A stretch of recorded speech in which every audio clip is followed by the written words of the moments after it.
జగన్ మీద మీ అభిప్రాయం ఏంటి? కష్టపడే తత్వం. ఎవడేమనుకున్నా కానీ నాకు సంబంధం లేదు, నా పని ఏదో నేను చేసుకెళ్ళిపోతా అంటే ఆయన ఎలాగంటే నాకు ఓన్లీ ఇటు వెళ్ళాలి అంతే, ఈ రూట్ ఇవన్నీ మనకు అవసరం లేదు, ఓన్లీ ఈ రూట్ మీద వెళ్తాను, నాకు ఇదే అవసరం, నాకు జనాలే ముఖ్యం. డబ్బులు ఉన్నాయా తీసుకొచ్చి రూపాయి పెడతాడు, డబ్బులు లేవని చెప్తాడు. అది మనస్తత్వం అయింది.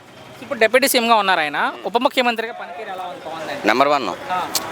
ఏ డిప్యూటీ సీఎం బిఫోర్ ఏ డిప్యూటీ సీఎం చేయని వంటి పని ఆయన చేస్తున్నాడు.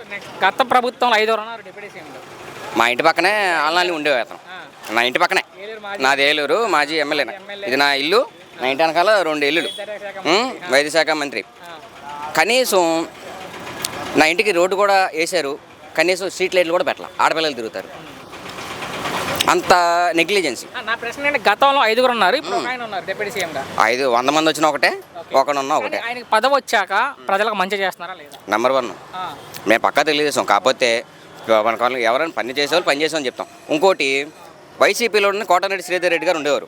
ఆయన వైసీపీని ఏదైనా ఆ గవర్నమెంట్లను కొట్లాడు, ఈ గవర్నమెంట్లను కొట్లాడాడు. అలాంటి వాళ్ళు ఉంటే ఉన్నది చెప్తాం. అది వివరం. ఆయన సినిమాలు చేసుకుంటున్నారు, ప్రజలను వదిలేసి అంటున్నారు కొంతమంది. ఇప్పుడు నాకు ఆకలేసింది, అన్నం పెట్టు, ఓకే, పెట్టిన తర్వాత నువ్వు దేవుడు అనాలి, కానీ డైరెక్ట్గా నాకు బిర్యానీ అసలు ఏం చెప్పి వెళ్ళకన్నా. ఫైనల్ ఒక్క మాటలో ఏం చెప్తారు పవన్ కళ్యాణ్ గురించి? ఇంకొంచెం హార్డ్ వర్క్ చేస్తే ఇంకా రిజల్ట్ ఉంటుంది. ఆయన సినిమాలు ఉండాలనుకుంటారు, రాజకీయాలు ఉండాలనుకుంటారు? మ్యాక్సిమం ఆయన వచ్చిన సినిమా పరంగా కానీ రాజకీయాలు ఉంటే కొంచెం మంచి మేలు జరుగుతుంది జనాలకి.